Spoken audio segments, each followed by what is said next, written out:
Ei, granauta! Medo e incerteza afetam todos os investidores no início. Se você recebe um dinheiro, mas fica com aquela dúvida em qual empresa investir, ou se vale o risco aquele ativo que você tem em mente, se às vezes bate a incerteza entre colocar os dividendos recebidos na própria empresa que os pagou, ou se coloca naquela que você considera mais descontada, ou simplesmente não consegue dizer se a sua carteira hoje está segura, promissora e bem balanceada. Não fique desanimado, pois também já passei por isso, assim como todo bom investidor. E te garanto que o que te falta é uma boa e clara estratégia. Pois para um investidor ser bem-sucedido, ou seja, realmente alcançar seus objetivos, existem três principais pilares: estratégia, disciplina e paciência. Só depois vem todo o resto que você escuta por aí. E grande parte desse resto não combina com você, pois esse monte de informações, critérios, práticas e metodologias precisam ser categorizados e filtrados para se adequar a cada tipo de investidor. Um investidor que fala mal de alguns ativos pode ter o mesmo excelente resultado de quem é apaixonado por aqueles ativos específicos, desde que ambos seguem um caminho que faça sentido para os seus objetivos e conhecimento. E é a sua estratégia que define o que você deve incluir ou descartar no seu método. Sabe aquela famosa frase que diz: "Tudo me é lícito, mas nem tudo me convém"? No mundo dos investimentos, funciona da mesma forma, já que diversas ideias e pensamentos podem ser úteis, mas que ao decorrer do tempo e do caminho que você escolheu seguir, irá te atrapalhar. E pode ter certeza que a estratégia deve ser o primeiro pilar a ser construído, pois ela serve como um mapa, sendo a base de todo o processo, com instruções e práticas pré-definidas, que te prepara para cada momento e possíveis acontecimentos. E infelizmente, não existem conteúdos relevantes sobre estratégias por aí, o que gera muita confusão, pois é muito comum você ouvir por aí algo como: A minha estratégia é receber e aumentar os dividendos. Minha estratégia é ter 50% ações, 30% fundos e 20% renda fixa. Minha estratégia é investir em boas empresas de crescimento para chegar no primeiro milhão. E cara, nada disso é estratégia, são objetivos, balanceamento e prioridade entre classes de ativos. A estratégia, no caso, é o que torna tudo isso possível, praticável, recorrente, menos especulativo, sendo possível acompanhar e melhorar constantemente, pois o que pode ser medido pode ser melhorado e você só enxerga o que precisa ser melhorado se estiver no controle de tudo. Resumindo, a estratégia é a receita, o resto são ingredientes que podem ou não fazer sentido para o bolo que você deseja fazer, criando um passo a passo visível e racional para que você possa alcançar os seus objetivos financeiros, sem depender de sorte, apostas ou ficar com medo e se desviar em qualquer notícia, crise, recomendações alheias e acontecimentos políticos e econômicos. Ou seja, é o mais importante para você seguir, e nesse vídeo irei te apresentar uma estratégia de investimentos completa, reunindo conceitos milenares e modernos sobre investimentos e aplicação de recursos. Então, papel e caneta na mão, pois vamos nos aprofundar em todos os detalhes. Já adianto que toda a estratégia seguirá uma filosofia de construção baseada na estrutura de uma árvore, sendo útil para você lembrar, entender e acompanhar. A primeira parte da estratégia se baseia na raiz, e estrategicamente, para que de fato serve a raiz de uma árvore? Bom, ela serve tanto para fixar e estabilizar a base da árvore, protegendo contra imprevistos comuns como vento, chuva e até o peso da própria árvore em si, quanto para armazenar reservas de energia para que ela possa permanecer saudável em períodos difíceis, como frio e seca. Sabendo disso, a nossa carteira de investimento deve ter dois tipos de raízes. A primeira e a mais importante é a reserva de emergência, que fará o papel de fixar e proteger a base da carteira contra imprevistos comuns, como gastos não recorrentes no dentista, no médico, no mecânico, perder o emprego, entre outras coisas do tipo. Muitos ignoram a reserva de emergência ou não dão o devido valor que ela merece, mas sem ela a sua carteira é frágil. E se é frágil, ela vai se quebrar logo no início, com qualquer imprevisto, tendo que recomeçar de novo ou atrasar o seu crescimento, o que destrói o seu potencial.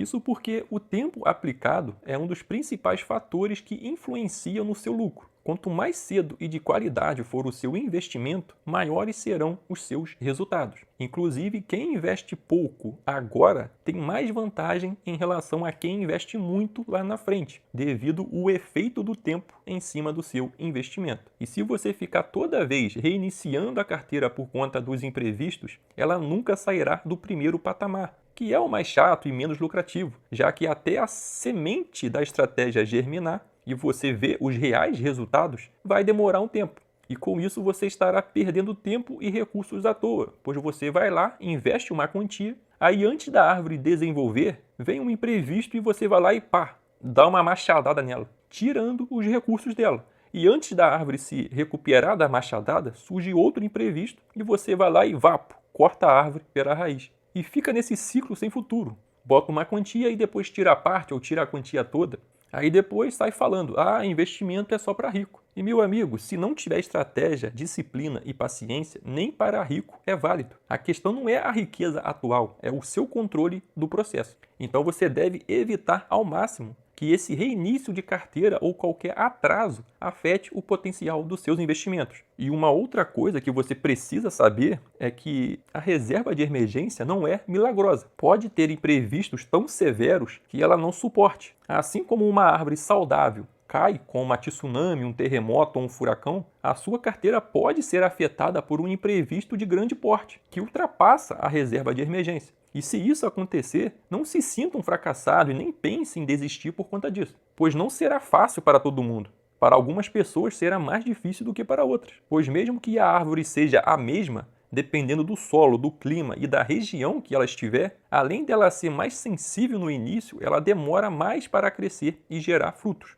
Ou seja, dependendo da sua situação financeira, familiar, do seu emprego, entre outras coisas pessoais, a dificuldade de concluir essa árvore será maior. E isso é um fato. Mas, porém, entretanto, depois que você conseguir realizar e finalizar ela, tudo muda e você ficará no mesmo pódio e até mais resiliente e promissor do que o playboyzinho do berço de ouro que vive se vitimizando. Pois a árvore que consegue crescer nos piores cenários são as mais fortes. Então se esforce, pois valerá muito a pena no futuro. Entenda que a reserva de emergência não é milagrosa, mas é essencial para te proteger de pequenos e médios imprevistos, que poderiam ser facilmente evitáveis, a ponto de não derrubar ou machucar a sua árvore de forma desnecessária. Então, anota aí. Se os seus gastos fixos são menores que 5.000 por mês, sua reserva de emergência deve ser no mínimo 3 vezes o valor desses gastos. Mas caso já passe de 5.000 mensais, a sua reserva de emergência precisa ser, no mínimo, 6 vezes os seus gastos, independente de quais sejam. Ponto final.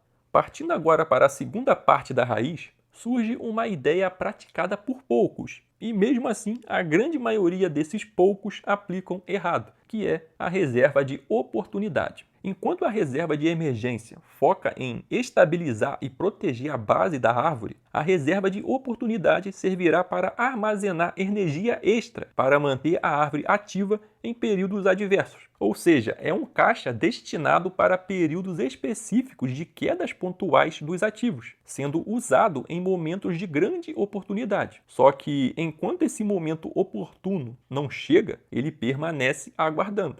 Entendi, tio, mas nesse caso não seria melhor aplicar de uma vez ao invés de aguardar? Você mesmo disse que quanto mais cedo investir, melhor. Sim, quanto mais cedo investir, melhor. Por isso, a reserva de oportunidade será uma aplicação e não um dinheiro parado. É com ela que você vai buscar retorno e diversificação na renda fixa, com base no que você preferir, como IPCA, taxa Selic, CDB, CDI, entre outras modalidades, onde passará a maior parte do tempo, com o propósito de exponenciar os resultados quando existe oportunidade e trazer mais segurança e suporte para a carteira enquanto isso não acontece. A ideia é que a reserva de oportunidade funcione como se fosse um excesso da reserva de emergência. Por conta disso, se você ainda não concluiu a reserva de emergência, esqueça a reserva de oportunidade, não está na hora. E quando o valor de um imprevisto for superior ao da reserva de emergência, utilize parte da reserva de oportunidade ao invés de sabotar as outras aplicações, sendo uma barreira extra para seus investimentos. Dissipando de uma vez a fumaça sobre a raiz, a reserva de emergência, como o nome já diz, é para emergência.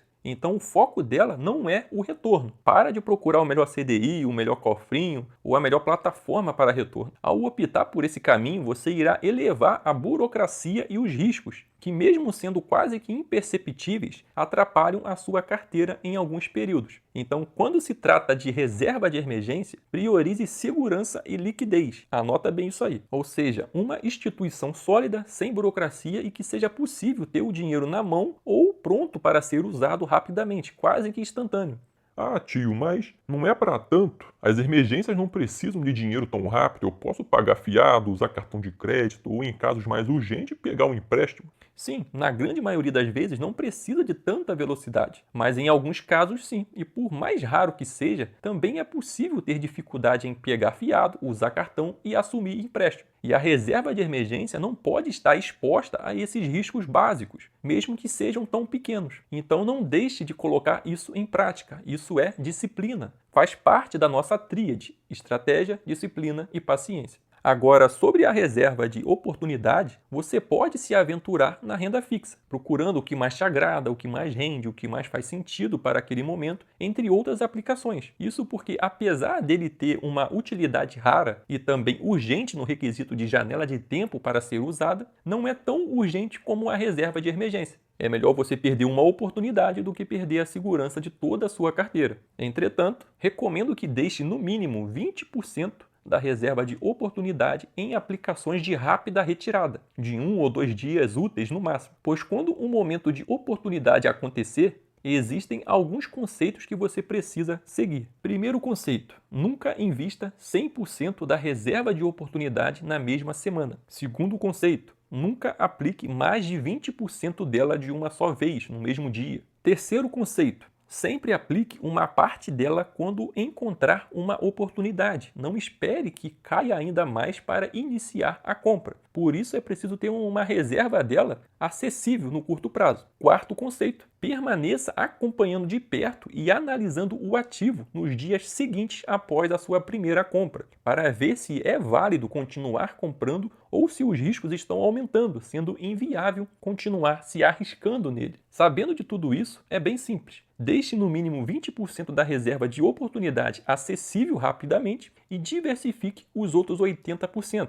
tanto em diferentes índices como IPCA e Selic, quanto em diferentes períodos de aplicação, alguns meses, 1 ano, 3 anos, 5 anos, desde que você tenha a possibilidade de retirar o valor antes do término. E não fique preocupado em ter esse dinheiro aplicado em títulos de médio a longo prazo, pois se a oportunidade persistir e for realmente promissora, você pode retirar patrimônio dessas aplicações antes do término, o que pode sim ter consequências como redução de lucro e marcação a mercado, mas que não impactará na eficiência do aporte ou da estratégia como um todo. E para você construir essa reserva de oportunidade, você pode ter o costume de sempre separar de 3 a 5% do seu aporte para ser mantido de reserva, o que pode parecer insignificante, mas é o suficiente. E uma outra forma comum de acelerar essa reserva é quando nenhum ativo que faça sentido para a sua carteira esteja com preço de entrada, ou seja, quando eles estiverem acima do preço justo, caros. Ao invés de você comprar mesmo assim, como muitos recomendam, você vai colocando seus aportes na reserva de oportunidade. E aqui tem outros conceitos para você seguir, então anote bem aí. Primeiro conceito: acima do preço justo não é igual acima do seu preço médio. Hoje tem uma galera que não suporta comprar ativos acima do preço médio, o que até faz sentido em empresas mais maduras, mas na grande maioria das vezes não é inteligente, já que boas empresas tendem a evoluir e ficar cada vez mais valiosas, refletindo isso no preço. Então, mesmo que uma empresa esteja acima do seu precioso preço médio, ela ainda pode estar descontada e promissora. Segundo conceito: Percebeu que realmente não tem nenhuma empresa que faça sentido para a sua estratégia, que esteja no preço de entrada? Coloque o aporte imediatamente na reserva de oportunidade. Não fica pescando tranqueira ou ativos fora da sua estratégia. A maioria hoje, quando não tem bons ativos descontados, ao invés de ser paciente e aguardar, eles vão procurar os ativos que mais estão caindo para fazer aporte. Ah, tem aquela varejista que está caindo muito e pode se recuperar. Tem aquela de construção civil queimando caixa, mas no próximo ciclo pode dar a volta por cima. Tem aquele ativo que ninguém conhece, mas todo mundo fala bem. É melhor investir nesses ativos, senão vou ficar com dor de cotovelo vendo a galera ganhar dinheiro e eu de fora.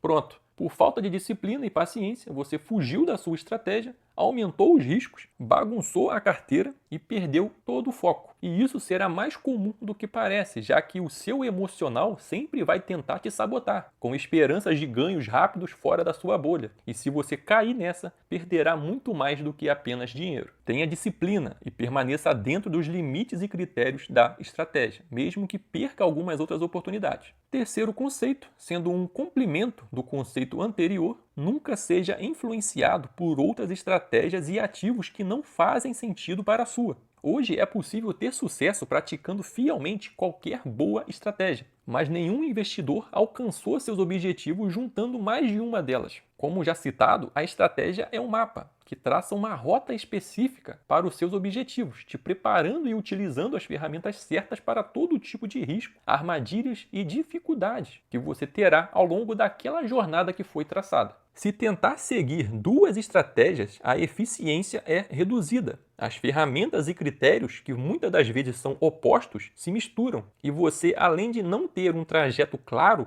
não estará devidamente preparado para vencer, dependendo de sorte e de mais tempo e recursos para disfarçar um caminho errado que você decidiu seguir, se é que você vai descobrir isso a tempo. Então, foque em aprimorar e ser fiel em uma única estratégia. Esqueça as outras. E, se for possível, deixe de consumir conteúdos que não faz sentido para o que você prioriza, pois cedo ou tarde você irá se desviar por conta deles, pois toda estratégia é sedutora. E se você deixar esses gatilhos ativos, você pode cair em algum momento. Entenda também que tudo no mercado financeiro é feito de ciclos. Terá muitos casos em que, quando a sua estratégia estiver lenta e sem grandes oportunidades, a estratégia de outro sujeito estará favorável e animada, e vice-versa. E se você ficar pulando de galho em galho, não chegará a lugar nenhum, pois nunca terminará o trajeto do seu mapa principal. E por fim, temos o quarto conceito: saber quando utilizar a reserva de oportunidade. Pois não é para usar em qualquer queda, e sim em quedas que geram oportunidades operacionais relevantes. Ah, o petróleo caiu e as empresas petrolíferas despencaram.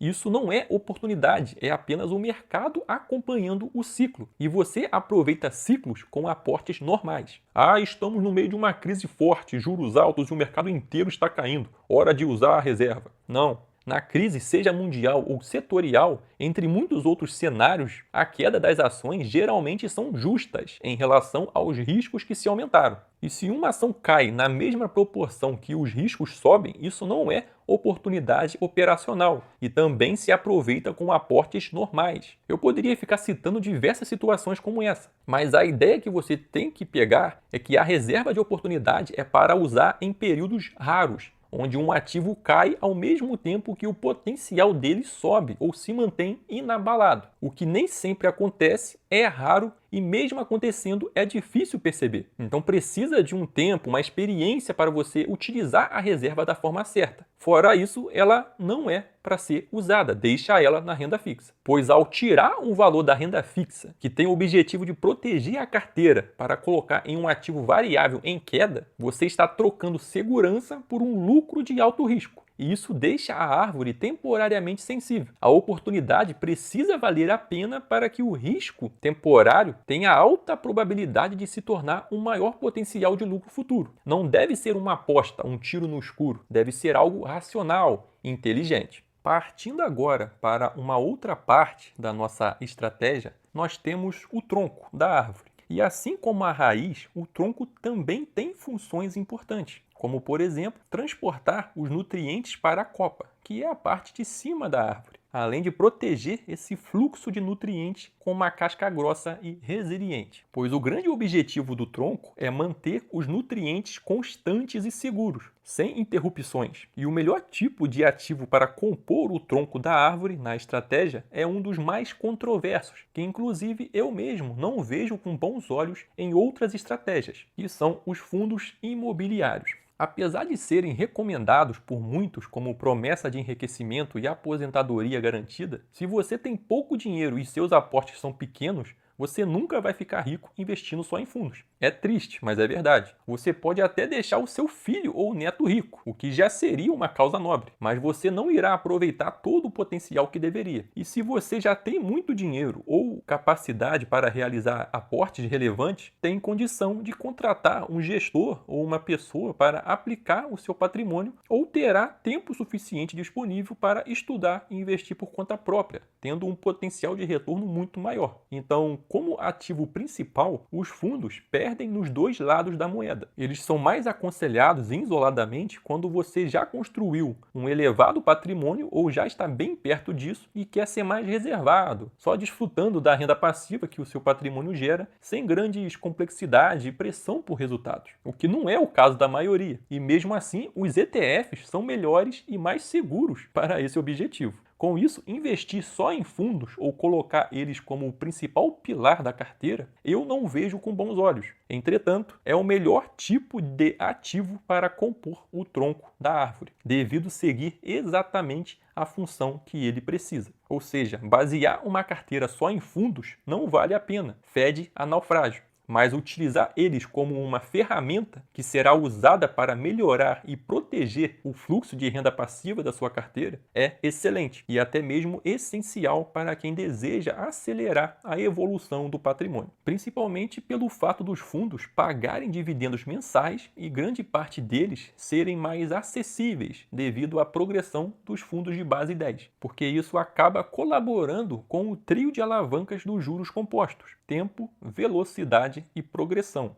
A alavanca do tempo você já conhece. Quanto mais cedo você investir, melhor serão os seus resultados, devido ao tempo que o seu dinheiro estará aplicado e trabalhando para você. E com os aportes recorrentes dos fundos imobiliários e de todo o contexto da estratégia, isso já será aplicado. Junto com a alavanca do tempo, vem a alavanca da velocidade, que consiste em acelerar a quantidade e distribuição de aportes, justamente para que não deixe sua aplicação muito espaçada, pois quanto mais você demorar para investir, menor será o benefício do tempo em cima do patrimônio aplicado. Por exemplo, a maioria dos outros ativos pagam dividendos trimestrais, semestrais ou anuais, e o aporte pessoal de cada investidor geralmente é mensal, assalariado, o que já ajuda bastante. Porém, tendo uma carteira de fundos estratégica, além de poder gerar dividendos mensais em um dia diferente do seu aporte, o que já multiplicaria o número de aportes mensais, ela também pode ser ainda mais diversificada, pois existem fundos que pagam dividendos no início do mês, outros que pagam no meio do mês e alguns que pagam no final do mês. Com a finalização do tronco, é possível até realizar aportes semanais e com isso você elevou a velocidade dos dividendos e o benefício do tempo em cima do seu patrimônio, ao mesmo tempo que você fortalece a terceira alavanca, que é a alavanca da progressão.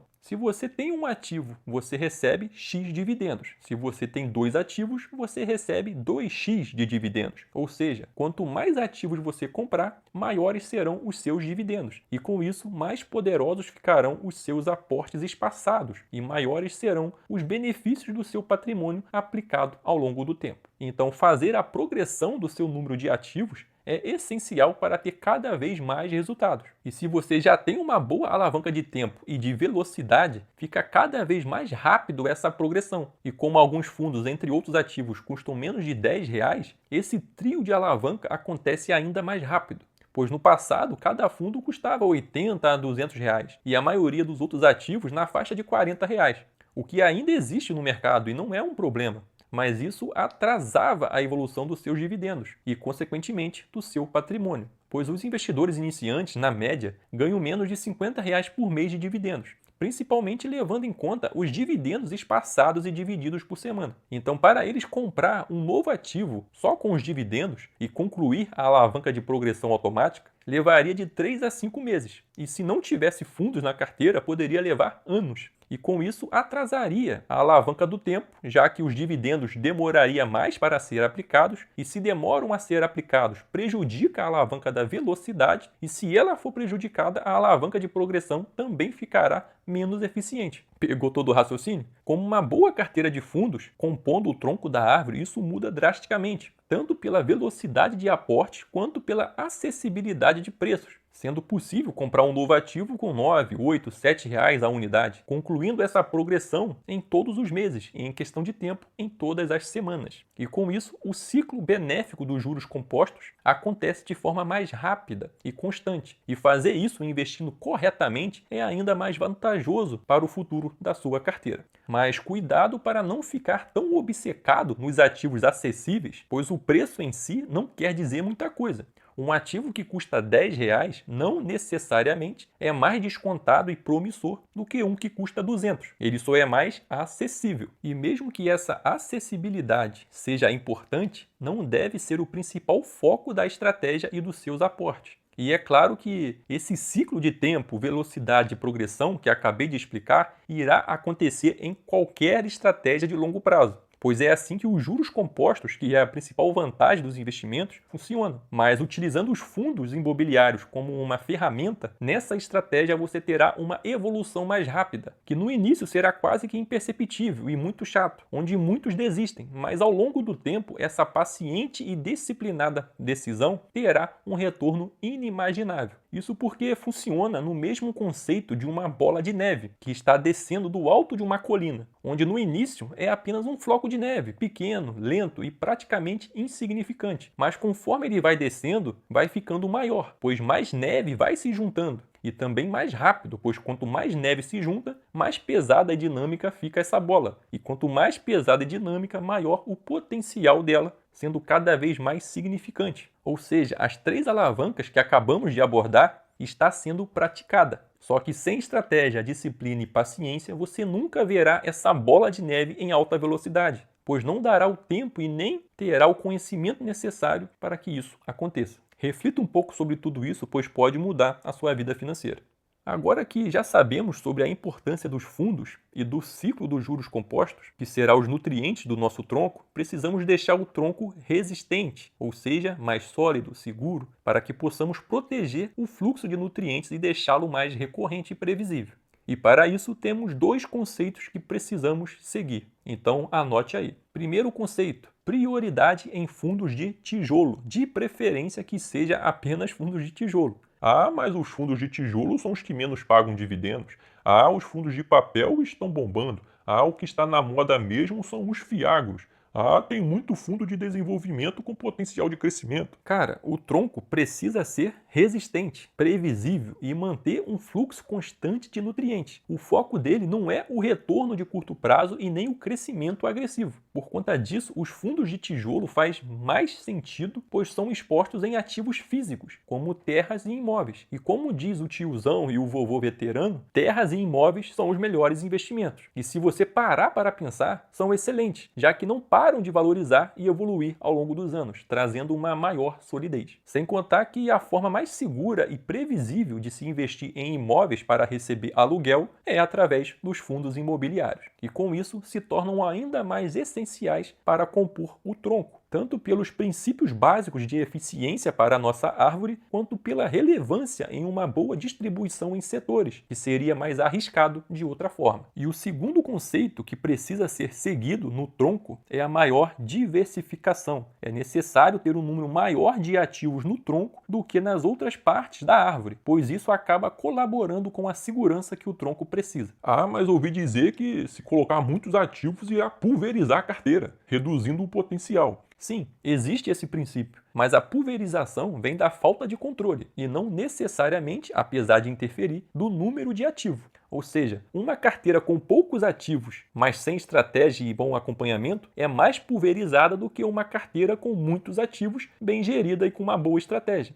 Inclusive, Warren Buffett e Peter Lynch, dois dos maiores investidores do mundo, tiveram excelentes e bem próximos resultados. Mesmo que o Warren Buffett tenha uma média de 9 ativos na sua carteira, enquanto Peter Lynch tinha mais de 600 ativos na carteira. Mas é claro que quanto mais ativos o tronco tiver, menor será o potencial de crescimento explosivo em troca da maior segurança. E é exatamente isso que buscamos, pois, novamente lembrando, o tronco precisa ter um fluxo constante de nutrientes ao mesmo tempo que é sólido e colabore com o resto da árvore. E esse excesso de segurança, com fundos de tijolo e uma maior diversificação, torna isso possível. Pois mesmo que o potencial de crescimento agressivo se reduza, o fluxo de dividendos recorrentes ficará ainda mais seguro e previsível, ao mesmo tempo que a solidez do tronco seja exemplar, concluindo de vez a integração dos fundos imobiliários na estratégia. E para finalizar essa parte do tronco, você precisa entender que os fundos são mais suscetíveis à venda do que o resto dos outros ativos, pois ao contrário das ações, os fundos são obrigados a distribuir cerca de 95% do seu lucro líquido em dividendos, sobrando pouco para turbinar o seu negócio, sem novas emissões de cotas ou até mesmo para se recuperar de algum imprevisto. E sabendo que cedo ou tarde imprevistos acontecem, quando você perceber que um fundo será ou está sendo muito afetado por algo que prejudique o seu potencial ou atrase seus dividendos de forma relevante, não precisa manter ele em carteira até que se recupere. Pode simplesmente trocar ele por outro que está em uma fase melhor, enquanto espera a recuperação do fundo em questão. Pois você precisa manter os nutrientes constantes e seguros. Qualquer buraco no tronco ou desaceleração dos nutrientes precisam ser rapidamente regenerados, corrigidos. Caso contrário, a bola de neve pode ficar mais lenta ou até mesmo parar e precisará de um impulso maior para colocar ela em movimento de novo. Não é um interruptor que pode ser rapidamente ligado e desligado a todo vapor. O fluxo precisa ser sempre constante e seguro, sempre em movimento, senão fede a naufrágio.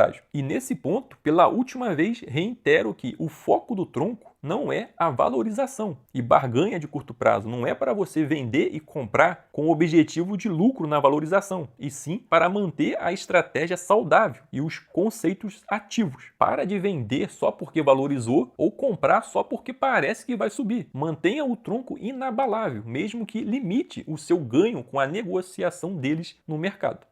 Passando agora para uma outra parte da árvore, vem a copa. E a copa é a parte principal, é onde a magia acontece. A função da copa é receber os nutrientes para realizar a fotossíntese, ou seja, gerar energia que sustenta todo o resto da árvore, mantendo ela saudável, além de colaborar no desenvolvimento dos frutos, que será o próximo passo da estratégia. Quanto mais eficiente for a copa, maior o potencial da produção de energia que é convertida para o seu próprio benefício. E a melhor classe de ativo para compor essa parte da árvore são as queridas ações. Entretanto, não é para colocar qualquer tipo de ação, senão vira bagunça. Por ser uma parte tão importante da nossa árvore, ela também precisa ser defensiva. Mas, como também é responsável pelo desenvolvimento geral, defesa demais acaba atrapalhando, não sendo válido seguir todos os conceitos defensivos básicos,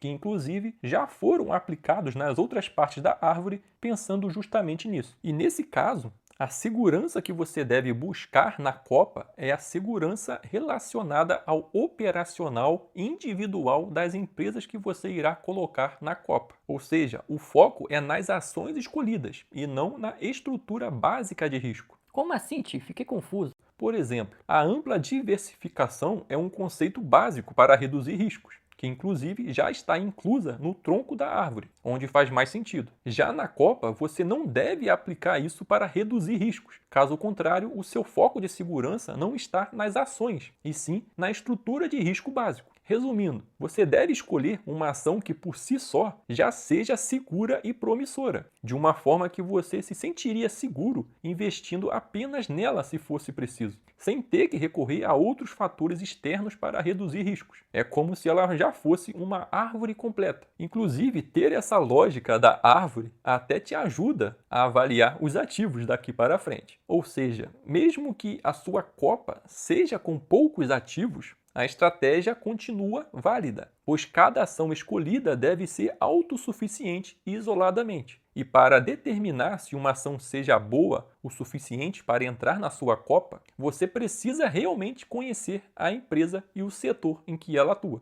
ao invés de só seguir o que a maioria fala ou o que você mais vê por aí. Pois o consenso é uma armadilha para investidores preguiçosos. Pois identificar uma boa empresa é fácil. O difícil é identificar uma boa ação, ou seja, realmente conhecer a empresa a ponto de validar seus projetos, concorrentes, tendências do setor e saber acompanhar os seus resultados, para que você consiga comprar pelo preço certo sem fugir da sua estratégia. Estou falando isso porque, no geral, existem 3 tipos de investidores no mercado. O investidor independente, o que realmente entende o mercado, sabe sobre as empresas e tem tempo e conhecimento suficiente para estudar e acompanhar os seus investimentos. O investidor mentorado, o que ainda não entende completamente ou não tem muito tempo para praticar a estratégia e, por conta disso, contrata alguma pessoa para ajudá-la. E o investidor superficial, que é a maioria. São aqueles que viram alguns vídeos e entenderam conceitos básicos, acreditando que já sabe de tudo e, por conta disso, investem sozinho, com base no que vê por aí nas redes sociais, onde alguns até geram resultados medianos e a maioria tem prejuízos. O problema é que esse tipo de investidor, o superficial, é influenciado por terceiros e fatores externos que não estão no seu controle ou na sua estratégia. Se ninguém avisar publicamente ou não tiver notícias sobre cada fato e acontecimento, raramente ele encontrará boas entradas ou momentos de vendas apropriados, sendo aquele investidor cheio de dúvidas, como por exemplo: será que a empresa X ainda vale a pena? Qual seria o motivo dessa queda nas ações Y?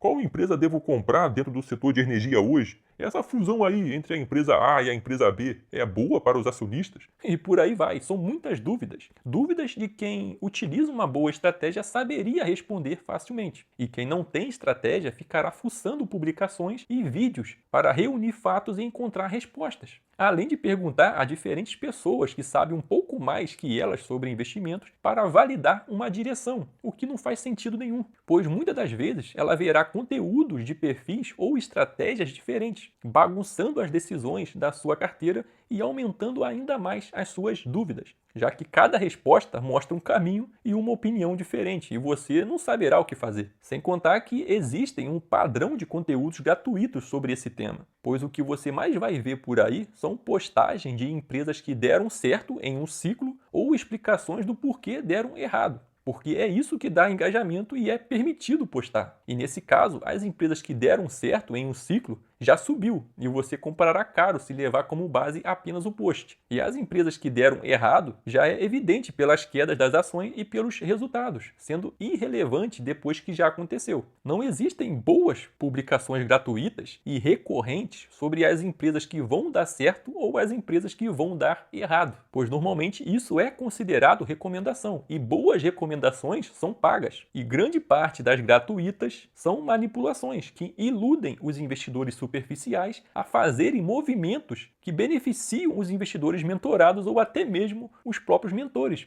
Movimentos que parecem seguros, óbvios, medianos, ou seja, o que a manada já anda fazendo. Mas isso já é um assunto mais pesado e sombrio que irei deixar para um outro vídeo. E você pode perceber que o que mais tem por aí são investidores superficiais perdendo dinheiro mesmo investindo em boas empresas. E agora você já sabe o motivo. Só ganha dinheiro de forma recorrente o investidor independente e o investidor mentorado, que consegue antecipar oportunidades e investir de forma racional, sem dúvidas básicas ou influência externa atrapalhando. Você precisa escolher qual investidor deseja ser. E agora que você já sabe que precisa realmente entender sobre os ativos, caso contrário não adianta nada, vamos para a composição da copa, que pode ser dividida em 3 partes. A primeira parte e a mais importante são as empresas nacionais sólidas e perenes. As ações perenes já são um assunto bem debatido e conhecido, representadas de forma preguiçosa por aquele filtro básico que engloba o setor de energia, saneamento, bancário e de seguros. Isso porque perene significa segurança e resiliência, e historicamente esses são os setores mais seguros para se investir. Mas cuidado para não ser tão superficial e generalizar tudo, pois esses setores, por mais seguros que sejam, terão péssimas empresas dentro dele,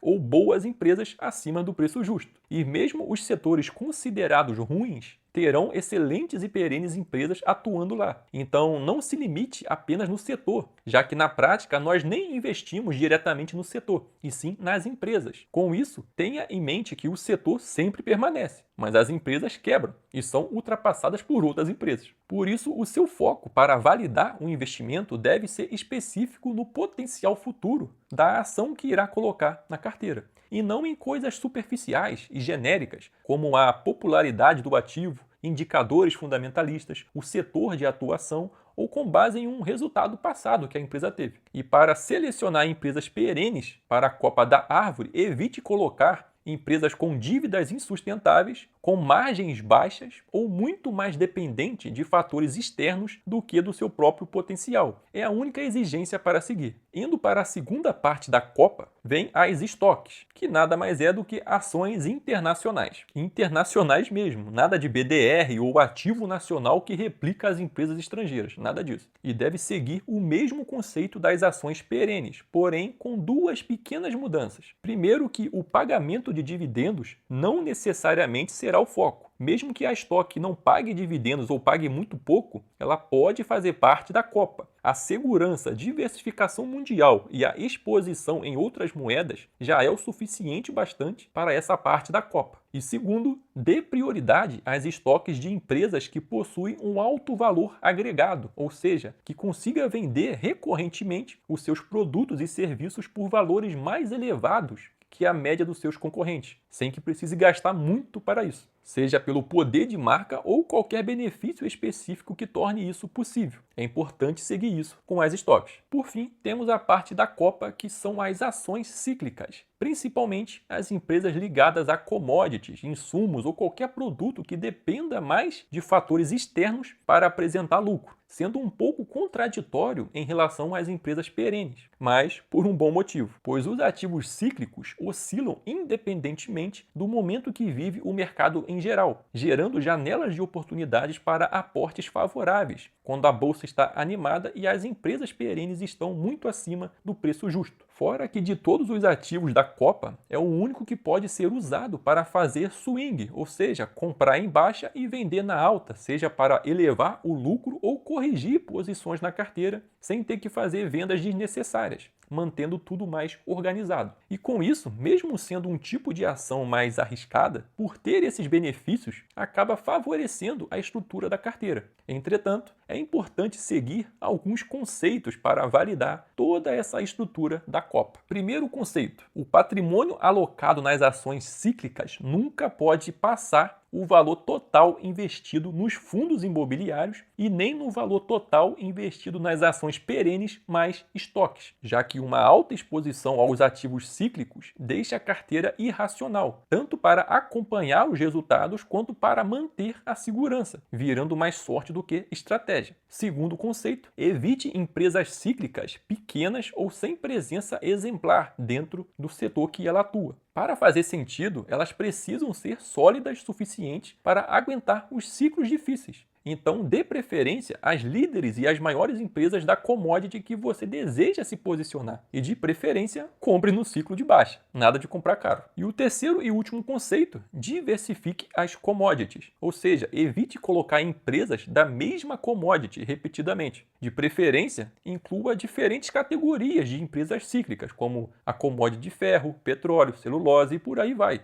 Caso contrário, tanto o risco de concentração quanto a probabilidade de não gerar janelas de oportunidade serão altas, invalidando os benefícios das empresas cíclicas dentro da nossa estratégia. E com isso, concluímos a Copa da Árvore e podemos seguir agora para a outra parte, que são os frutos.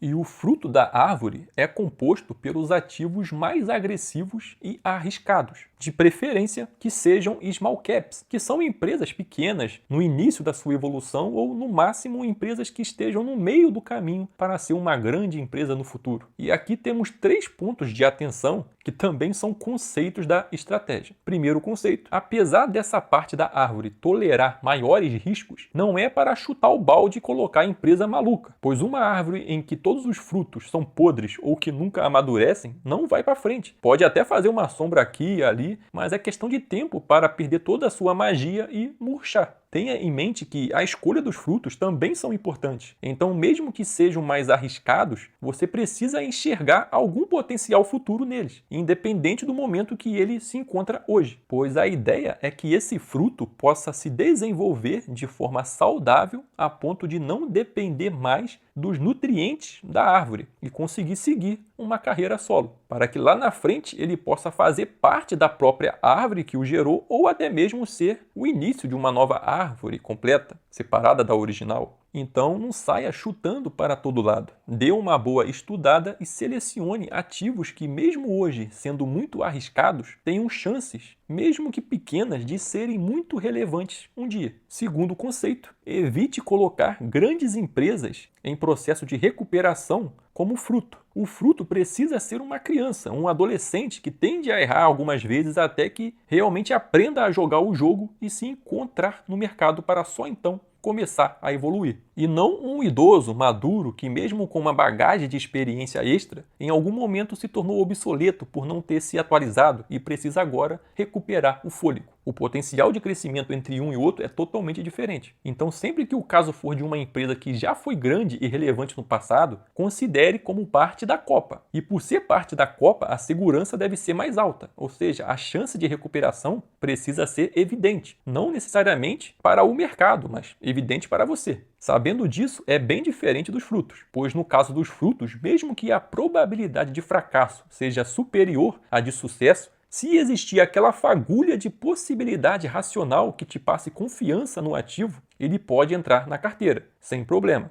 Já na copa da árvore, não. Portanto, não misture essas duas coisas. E só para complementar, na parte dos frutos, você também pode colocar empresas pequenas em processo de recuperação ou quase que do absoluto zero, sendo a classe de ativos mais arriscada possível, que eu apelido como as pimentinhas. Porém, o risco aqui é alto. É literalmente uma aposta. E como toda aposta agressiva, tem um alto potencial de ganho ao mesmo tempo da chance quase certa de fracasso. Então, se você gosta de arriscar, às vezes, nesse tipo de ativo, recomendo que tenha no máximo 2 deles em carteira. E não direcione os aportes principais neles. Apenas algum troco, alguma ressalva ali que sobra. Terceiro conceito: não priorize apenas os frutos que já pagam altos dividendos. Como os frutos precisam ter um potencial de crescimento e evolução até que se tornem grandes e relevantes, dê preferência ao seu potencial futuro e não o presente. Então, mesmo que hoje ou nos próximos anos ele não pague dividendos, não é motivo para descartá-lo da carteira. Inclusive,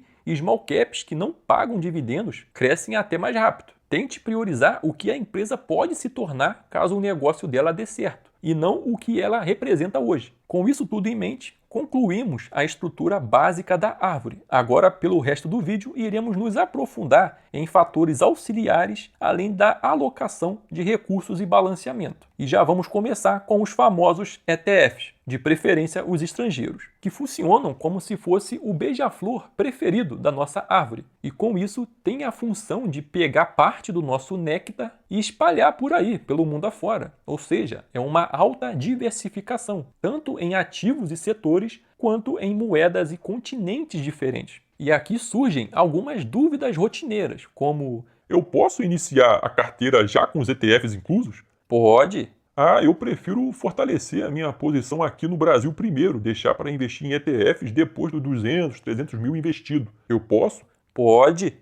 Tio, eu não gosto de ETF, quero nem chegar perto. Posso ignorar eles? Também pode. Isso não é uma questão obrigatória, é mais uma questão pessoal. E não tem um certo e o errado. Inclusive, as próprias estoques que compõem a copa da árvore podem aguardar se você ainda não estiver pronto para investir no exterior. A sua árvore não precisa ser igual à minha, que não precisa ser igual à dos outros investidores. Ela só precisa fazer sentido para você e seguir os conceitos básicos que foram abordados. Se nem as árvores pelo mundo afora são iguais umas às outras, por que toda carteira precisa ser igual e seguir a mesma diversificação? Não faz sentido nenhum. E voltando agora para os ETFs, eles são ativos muito seguros, pois com um único ETF você está exposto a dezenas, centenas e até milhares de empresas. Com um conjunto de ETFs você pode se expor ao mundo todo, o que traz uma maior segurança e previsibilidade. Inclusive, para muitos é válido e mais simples você investir só em ETFs. E nesse caso não precisaria gastar tempo para montar a carteira e administrar ela com o passar do tempo. Mas é claro que tem outro problema. Por ser muito seguro, o potencial de retorno do ETF é pequeno e lento. E para você chegar no patrimônio desejado, vai levar mais tempo, sendo inviável para alguns que começam tarde e para quem mesmo começando cedo não consegue fazer aportes relevantes. E de qualquer forma, só vai conseguir desfrutar de todo o potencial de investir só neles no final da sua vida. O que entra naquele dilema, onde vai ter o camarada que vai dizer que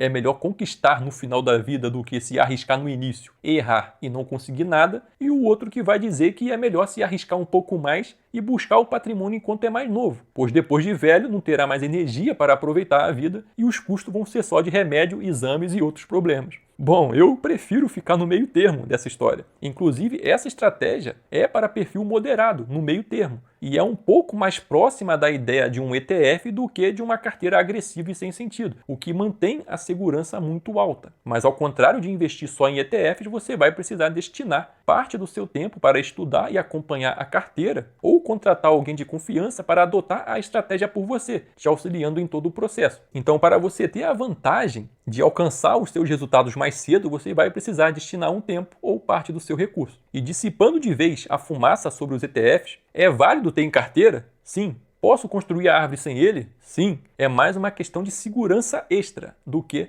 da estrutura da árvore em si. Por exemplo, às vezes a sua carteira está dando certo, patrimônio evoluindo e chega em um momento em que você olha para ela e pensa: Pô, eu já estou com um patrimônio maneiro, rendendo dividendos relevantes. Sabendo que o mercado tem altos e baixos, eu não estou mais disposto em continuar aplicando concentrado só em ações e fundos, pois tenho muito a perder ou me atrasar mais em crises e imprevistos sem a necessidade disso, pois falta pouco para eu alcançar meus objetivos. Pronto, os ETFs entram muito bem nessa parte, principalmente em momentos de crise e incertezas. Por conta disso, eu sou mais a favor da galera que espera ter um patrimônio maior para começar a investir neles do que aqueles que já começam investindo em ETF desde o início. Inclusive, eu prefiro um conjunto de ETFs do que investir em ouro. Ah, tio, você é muito doido. Cada um com as suas maluquices.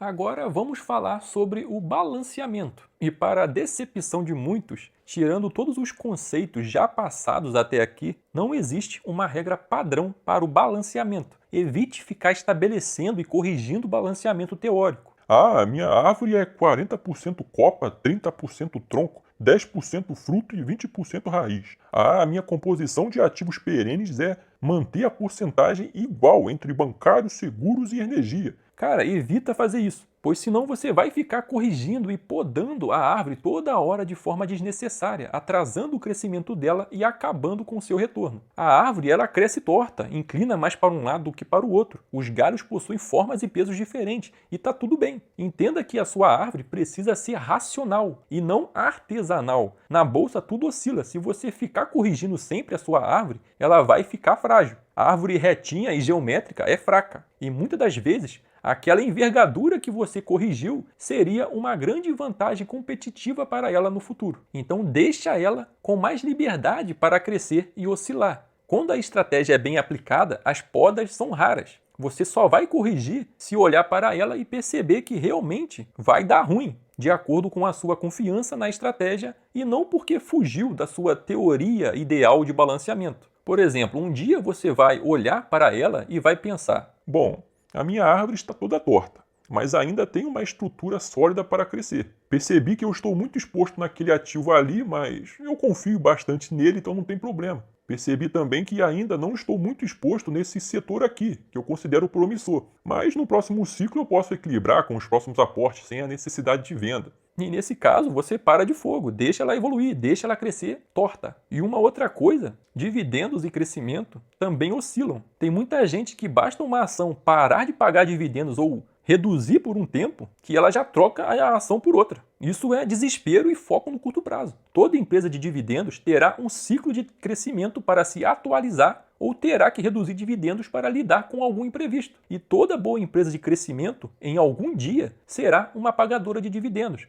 para reter caixa e beneficiar gestores. Se você ficar trocando de ativos em cada ciclo, você nunca estará investindo para o longo prazo, o que não faz sentido. Priorize o real valor da empresa e o seu potencial, e não o seu momento. Agora vamos falar sobre as quantidades de ativos em cada parte da árvore, o que também não precisa seguir uma lógica padrão, mas, porém, entretanto, eu simulei essa estratégia completa durante os últimos 100 anos e apliquei de fato nos últimos 9 anos na minha carteira, levando como base um consenso de quantidade estabelecido, assim como grande parte dos conceitos aplicados dessa estratégia, que vieram de outros grandes investidores, aplicados séculos atrás, que também seguiram um número aproximado. Então, anota aí e tente não fugir muito da proporção, o que não é difícil, porque é bem amplo. O tronco pode conter entre 6 a 27 ativos, a copa de 4 a 19 ativos, o fruto de 2 a 8 ativos e o beija-flor de 2 a 7 ativos. Então, seguindo como base essas informações, você pode se encontrar. Tem alguns que gostam de ficar com poucos ativos, então fica ali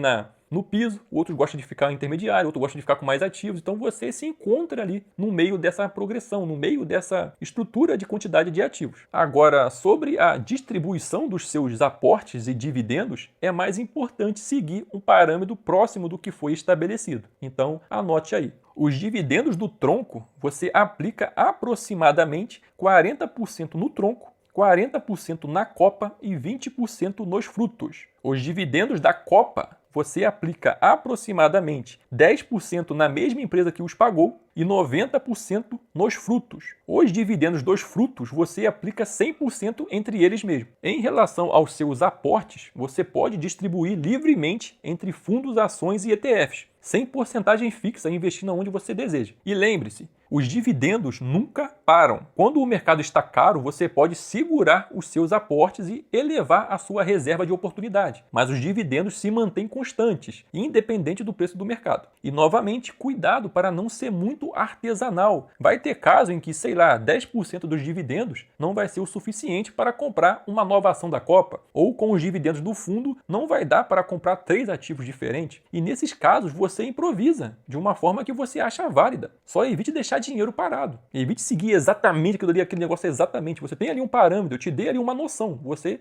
segue aquela noção de uma forma que faça sentido para você. E como pode ter percebido, você não aporta diretamente nos frutos. Eles são formados com base apenas nos dividendos que a sua árvore gera. E com isso passa a ser um ativo especial e com características únicas. Pois na hora de você avaliar o seu balanceamento, você deve literalmente ignorar os frutos. Ah, um fruto valorizou bem, vou vender antes que caia. Não faça isso. Deixa ele lá. O objetivo das small caps é a multiplicação do dinheiro investido. Boas small caps sobem 10, 20, 100, em alguns casos raros, milhares de vezes o valor inicial. E você sabe disso. Mas nos primeiros 30% de lucro você já fica doido para vender aquilo. Esquece isso, cara. Deixa rufar, deixa ela crescer, deixa ela mostrar para que veio na sua carteira. Ah, juntando o fruto que eu tenho no ramo de seguros com uma parte da Copa que também está em seguros, estou muito exposto ao setor. Não, você só contabiliza a parte da copa. Ignora os frutos em todos os requisitos de balanceamento e estrutura de risco da carteira. Inclusive, até quando um fruto despencar por ter perdido fundamentos, você pode manter ele na carteira mesmo assim. O que nem vai ser difícil, porque a maioria gosta de manter empresas problemáticas por não gostar de aceitar o prejuízo. Então,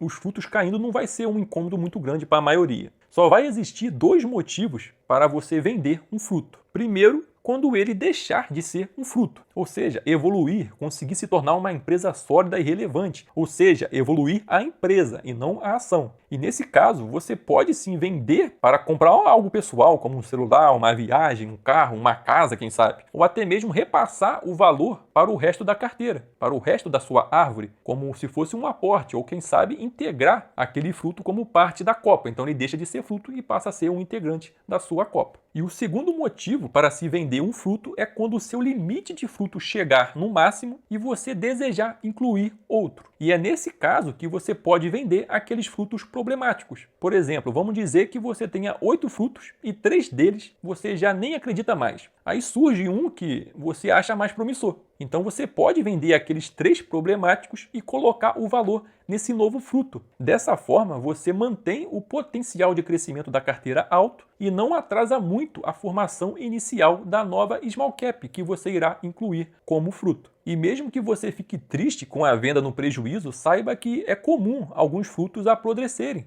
Mas mesmo podres, eles servirão de adubo para adiantar o processo de outros. E no fundo, cara, é só dividendos. Então não fique se cobrando muito e nem esperando eternamente para aqueles frutos podres se recuperarem. Mantenha a estratégia funcionando, ativa, sem deixar o seu emocional controlar as suas decisões. Após tudo isso, a estratégia da árvore dos dividendos está pronta. Então vamos apenas para os alertas finais. Ervas daninhas, do que nada mais é do que o nosso próprio relaxamento. Ervas daninhas só acabam com as árvores que não estão sendo vigiadas. Então, investir onde você não conhece ou deixar a carteira de lado sem acompanhar pode ser extremamente perigoso, pois quando as ervas daninhas avançam sem a nossa percepção, é difícil recuperar o estrago. Então, mantenha ela ativa, mantenha ela saudável. Agrotóxicos. Aqui temos as práticas que consistem em tentar acelerar desesperadamente a evolução do seu patrimônio, mesmo que eleve os riscos. E os agrotóxicos em destaques são o day trader, compra e venda de curto prazo, e o mercado de opções, que vem entrando na moda nos últimos anos. Não condeno a prática de nenhum deles, mas não faz sentido para a nossa estratégia. E cuidado para não ser enganado, pois nenhuma dessas práticas são seguras. Inclusive, muitos julgam opções como algo muito seguro ou essencial, mas não é bem assim.